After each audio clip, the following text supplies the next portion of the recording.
but now joining us on the Boardwalk Hotline live from UFC Fight Island. That's right. John Morgan, he made his way over there. Follow him on Twitter at MMA Junkie John. MMA Junkie, lead staff reporter, USA Today, joins us now. Again, live from Fight Island. John, I appreciate you jumping on because I know the time zones have been absolutely crazy. How you doing, my friend? I'm good, man. Yeah, I'm still trying to get my sleep adjusted because it's weird. You know, we're halfway around the world, and we got an 11-hour time difference from my home in Las Vegas. But you know, these fights are going to take place in prime time back in the States, so they'll start at like 2 a.m. in the morning on Sunday morning. So it's kind of weird to figure out when to sleep, when to stay up, and how to make it all work. So before we get to the details of like the whole process, you know, again, I encourage people to go check out your ongoing blog about your firsthand account over there, over on the website. But before we get to that, we got to get to the news that like basically hit us like a whirlwind over the weekend. You were one of the first people to report about it. Burns out. And then over the weekend, somehow we finally got the fight that everybody wanted, which was Usman versus Masvidal. I mean, this is absolutely ridiculous. How did we go from, John, where Masvidal said, I don't like my contract, the UFC isn't negotiating, wanting to pay me, blah, blah, blah, and now all of a sudden, I love my contract, I got a multi-fight deal. Well, it's funny, man. You know, Jorge Masvidal, it looks like he played his hands right. You know, this is the fight that we wanted to see, as you mentioned. Jorge Masvidal, Kamaru Usman for the welterweight title. But the money that they were offering, he said he just wasn't comfortable with. So he held out. And Gilbert Burns stepped up and said, look, it's not enough money for you. It's enough money for me. But right now, like the whole sporting world, obviously COVID-19 is a big, big deal. And unfortunately, in a pre-screen before he got on the plane to fly to Fight Island, he tested positive. So they had to pull Gilbert Burns out. At that time, all the power went back to Jorge Masvidal. Now the UFC wants this big fight. They want to save the card. They want to have a big blockbuster in the main event. So they call Jorge up and they say, "What? You know, let's talk again. How about we reopen those contract negotiations?" And he said, "Look, I didn't. You know, Jorge ended up saying, look, I didn't get exactly what I wanted, but I got pretty dang close, and I'm ready to put on a show and try to win the welterweight title." Now, we know that Masvidal says that he's been staying in shape and staying training, but what can we really expect from a Masvidal-Usman fight, especially considering that no matter what Masvidal has to say, he basically is taking this fight on 6 days' notice for all intents and purposes? Yeah, I don't want to take away from Masvidal at all. I mean, he's a veteran of the sport, 50 fights to his name. And, there's the reason they call him Game Bread. There's a reason he won the BMF title. He is that guy. He will fight anybody, anywhere, anytime. But there is a big difference between training, which he's always training. He's absolutely always training. But there's a difference between that and training for a 5-round championship fight, especially against a guy like Kamaru Usman, who you know is going to be pushing the pace, who's going to be looking to grind, who's going to be looking to wrestle. So it's going to be tough. So, listen, I don't want to take away anything from Masvidal's chances. That's the great thing about the sport is anybody can win, but you got to think he's going to be most dangerous early on. You got to think that's when he's going to be trying to get things done because I've got to think even in the back of his head, he's not sure he can go full speed for 25 minutes. We know how important it is for the UFC to put out the best product they can because without fans, without that gate revenue, you need the biggest punch from that pay-per-view. So how important was it to keep all 3 of those championship fights on this pay-per-view main event? I think it was really huge. And to be honest, I mean, no disrespect to Gilbert Burns because stylistically, I think Gilbert Burns presents a lot of problems for Kamaru Usman, and I hope that Gilbert Burns heals up quickly and is able to get this title fight because it's more, to me, stylistically, it's almost a more intriguing fight. That said, there's no question Masvidal is one of the biggest stars in the sport right now, and he's instantly the biggest star on this card. So not only did you keep 3 title fights on there, but in arguably you upgraded the card. You brought in a bigger name. So you're right. I mean, I think this pay-per-view became instantly more appealing to the casual fan, and I think it instantly became more financially successful for the UFC. So this was a big move.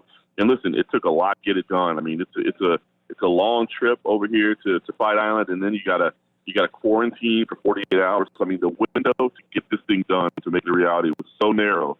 But they scrambled and they pulled it off. And I think it's going to end up proving a big win for them.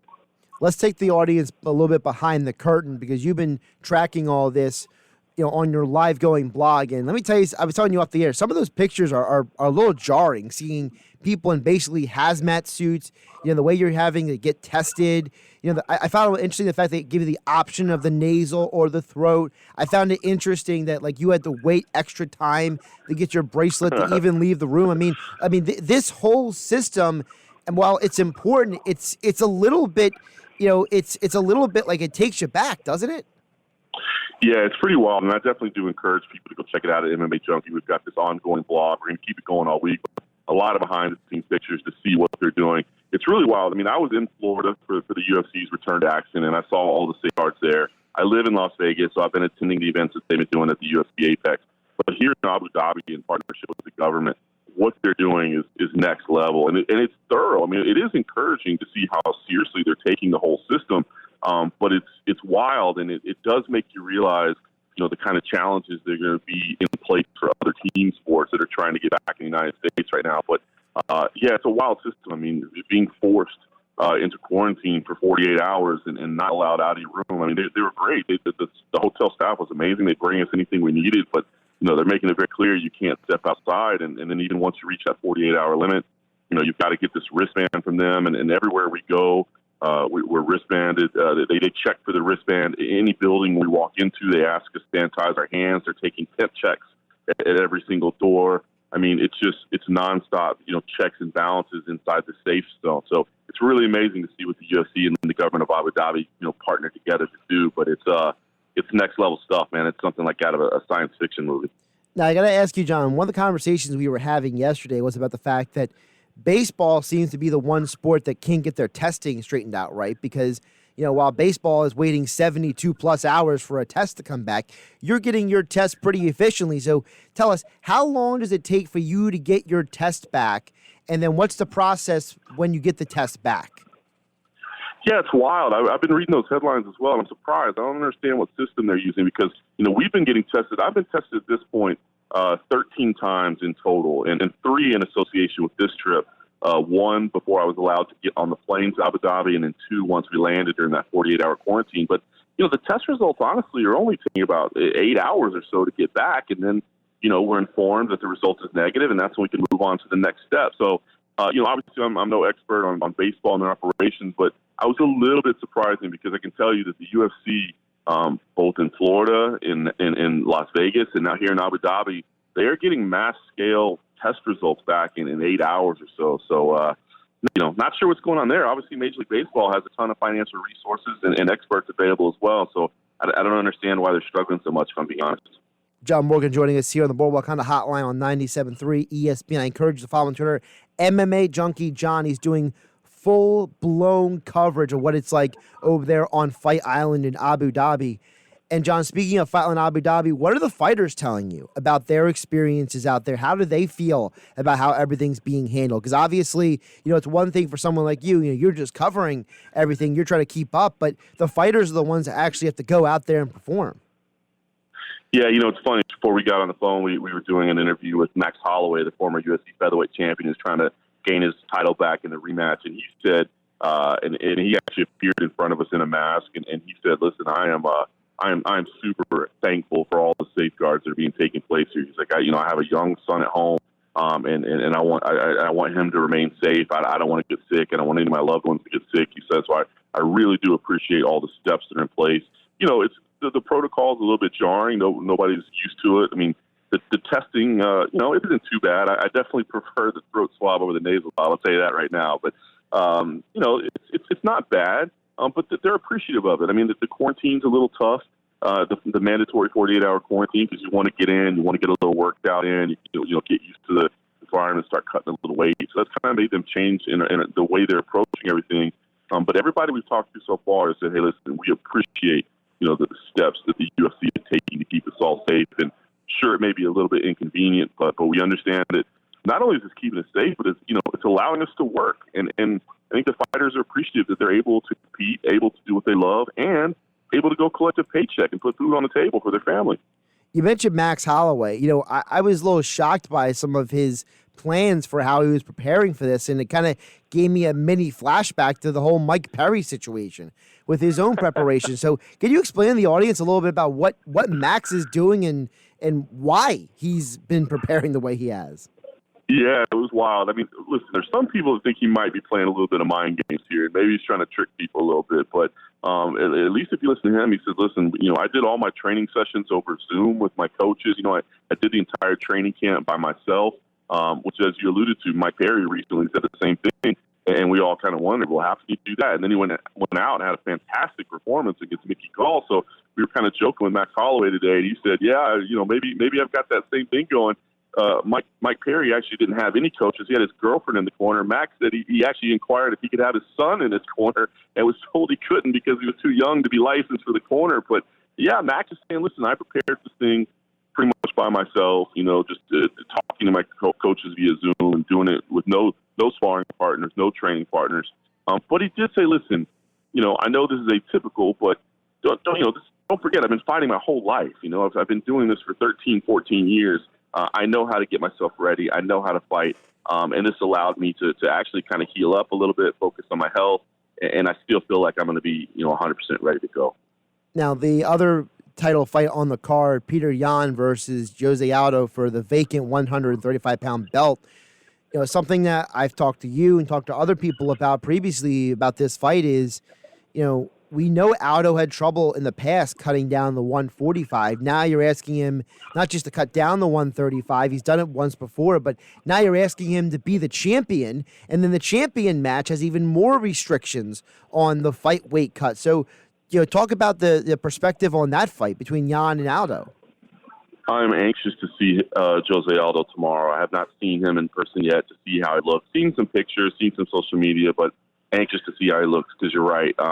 This is not an easy cut for him, and he's got to be 135, not 136. You don't get that 1 pound allowance when you're fighting for the title. I don't know. In the interviews he's been doing ahead of time, he says, my body is responding very well. I don't think it's going to be an issue. I'm right on track. But it is concerning, especially when you're fighting a guy like Peter Yan, who's kind of this young, hungry, up-and-coming, aggressive, ferocious striker. So stylistically, this fight could be a lot of fun.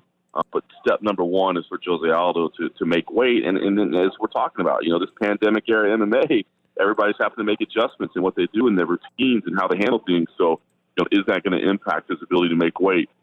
Fingers crossed it won't. I mean, he doesn't have a history of missing weight, but it does concern you a little bit. Now, John, if you could explain the audience, because you showed the picture on your ongoing blog over MMA Junkie, the picture of the octagon outside, but as you mentioned in the blog, they're not fighting in the outside octagon because it's too hot outside, which I think is a little ironic in and of itself. So talk about what are they actually fighting in? What is that environment like in that little arena? Yeah, that's a good point. I think I didn't realize how many people that don't follow the sport closely just assumed that the fights were going to be on the beach, in this octagon. John, all of them assumed it. Just admit it. It's so true. There were so many people, and the dream of that, the idea that's pretty fun. But there is an octagon out on the beach here, but it's basically for show. It's for promos and pictures. And yes, fighters can go train in there if they want to. That's what's been said. But it is hot outside. I mean, it doesn't matter what time you go outside. I mean, even in the middle of the night at midnight, you go out there and it feels like temperature with the humidity is like 100 degrees. Because not only is it hot here, but it's incredibly humid as well. So, I mean, it would be physically impossible to fight outside. So there is an octagon on the beach, but that's not where they'll be competing. There's a place called the Flash Forum. It's a little building that's been used for like concerts and things like that before. We haven't gotten in there to see the setup. I just got out of quarantine a few hours ago, so I'm anxious to go see what the building looks like because that's not where the fights have been before when we were here. But that building is air conditioned. It's a structure that's been here, so it's not like they'll be struggling at the last second like they did last year in September to cool it down. So I think it's going to be a pretty comfortable environment for the fighters. But we'll see because I'm telling you, if the air conditioning is not working fantastic, places get hot here very, very quick. John, before I let you go, just give the audience a rundown of what the schedule looks like this week with the fighters and the weigh-ins and the scheduling. Because I know out there you guys are going off of the East Coast time parameters, so it's a huge difference when it comes to daytime versus nighttime in the schedule for the weigh-ins. Yeah, that's right. So I mean, listen, if you're a fight fan, you're a UFC fan, you can stick to your traditional schedule, kind of what you're expecting. So our weigh-ins will be Friday night at 5 p.m. local. But that's 9 a.m. Eastern on the East Coast. So that's the same time that the official weigh-ins normally take place. And then same thing for the fights. The fights on Saturday night will kick off at 6 p.m. Eastern for the prelims and 10 p.m. Eastern for the main card on pay-per-view, which means like 2 a.m. for us So it's going to be a very, very early morning, Sunday morning for us, but for the fans back home in the States, it'll be normal times. And important to note, too, this is certainly the crown jewel of the stretch out here, 251, the big pay-per-view. But the following Wednesday, there's a fight night. The following Saturday, there's a fight night. And then the Saturday after that, there's another fight night. So there's 4 events here in basically a 15-day stretch. So a lot of UFC action coming to you over the next couple weeks. And people can follow all the news of everything that's going on at MMA Junkie John. John Morgan joined us here. He's entrenched. He's on the ground. He's going through all the procedures. And he joined us here on the Boardwalk Honda Hotline. John, I appreciate the time. I know you got a busy week ahead of you, so best luck to you, and hope you get to at least enjoy some of the festivities. At least you're enjoying the food, right? You got that going for you. That's it. Well, hey, I'm having my first meal outside of my room, so I'm just enjoying not being in my room anymore, brother. John, appreciate the time. Take care of yourself. Oh, it's a pleasure. Thank you, bro.